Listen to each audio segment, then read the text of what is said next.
네, 여러분 안녕하십니까. 이번 시간에 1차 시 기업가 인권이란 무엇인가에 대해서 좀 알아보겠습니다.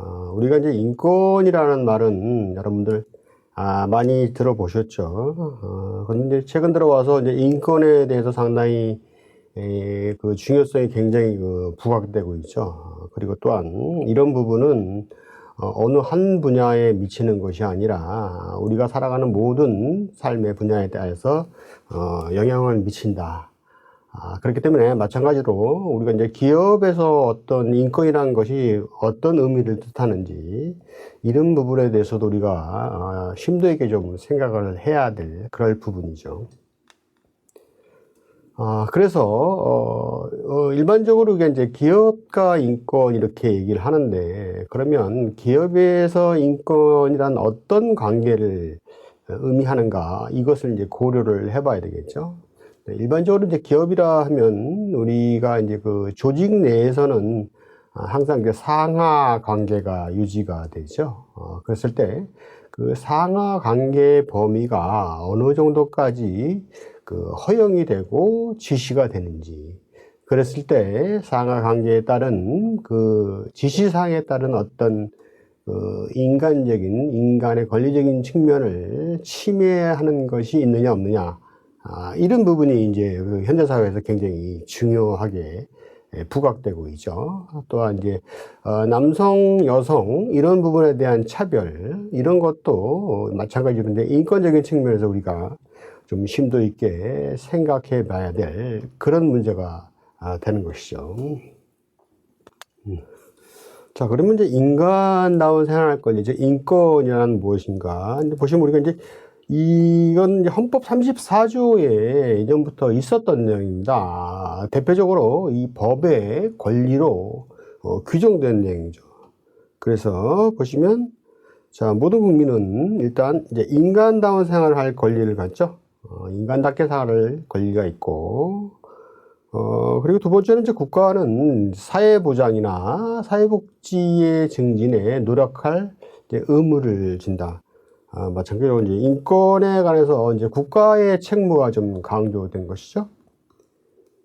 그리고 이제 국가는 이제 여자의 복지와 권익의 향상을 위하여 노력해야 된다. 즉, 여자의 복지에 대해서도 내용이 법조문에 대두가 되고 있죠.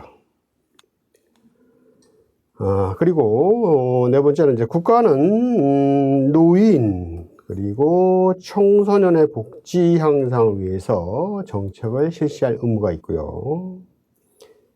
다섯 번째로는 이제 신체 장애자나 질병, 어떤 이제 노령, 기타 여러 가지 사유로 생활 능력이 없는 국민이죠. 생활 능력이 없는 국민은 법률이 정하는 바에 의해서 국가의 보호를 받고 있죠. 일반적으로 우리는 이것을 이제 국민기초생활보장법에 따라서 이런 생활 능력이 없는 국민을 국가가 보호를 해주고 있죠. 그리고 이제 국가는 재해를 예방하고 그 위험으로부터 국민을 보호하기 위해서 노력을 해야 된다. 자, 이런 부분들이 이제 인간다운 생활할 관련된 헌법 제34조에 나와 있는 이제 법령 내용이 되는 거죠.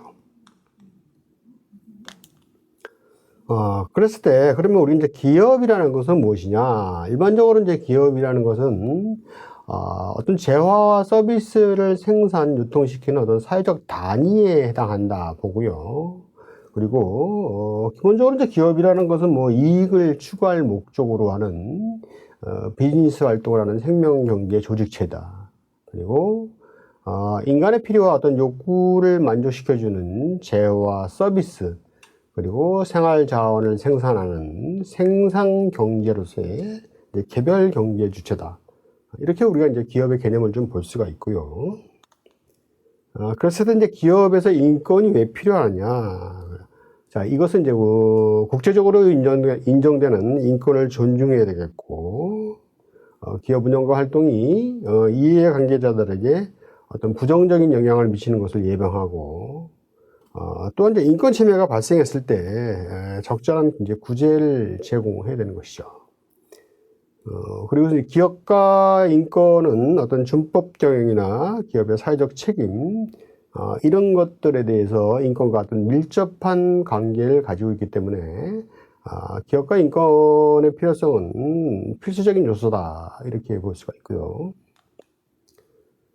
그래서, 이 인권의 주요 영역 적으로는 먼저 이제 고용상의 차별이 없어야 되겠고, 결사 및 단체 교섭의 자유, 또 이제 강제노동 및 아동노동 금지, 산업안전 보장, 또 직장 내 괴롭힘 방지, 이제 이런 부분은 이제 현대사회에서 굉장히 대두되고 있는 부분이죠. 그리고 현지 주민의 인권 보호하고 환경권이나 소비자의 인권을 보호해야 된다. 이런 것들이 이제 주요 영역이 되겠고요. 그래서 이제 기업가 인권 체계가 구축되어서 정기적으로 이제 기업가 인권 관련 정보를 공개하고 인권 교육 프로그램을 이제 운영을 하고 이런 부분들이 이제 기업가 인권 체계를 최대한으로 확산시켜 나가는 부분이 되겠죠. 이 건에 대한 그 예시를 좀 보면요. 이제 이 부분은 이제 현재 그 기존의 이제 그 예시인데, 그 열대림 파괴 관련해 가지고 네덜란드 이제 공적연금이 투자를 철회한 결정을 내렸었죠.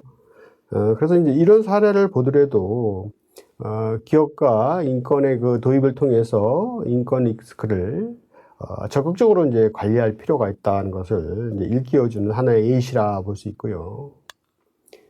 그리고 이제 그 스타벅스 같은 경우는, 그 매니저가 이제 흑인 고객 2명에게 주문을 하지 않아서 거기에 대한 그 문제가 발생했었던 거죠. 그래서 결론적으로는 그 휴업을 하고 전체적인 교육을 다시 실시했죠. 약 뭐 손실이 한 80억 정도 났다 그러는데, 80억이 문제가 아니고, 이런 예방 교육을 통해서 기업의 이미지를 강화시켜 나가야 되기 때문에 이런 부분을 실시했던 거죠. 이런 부분을 봤을 때 이제 기업가 인권 관련에 대한 부분은 향후 미래도 굉장히 중요한 부분이다. 우리가 이렇게 판단할 수 있겠습니다.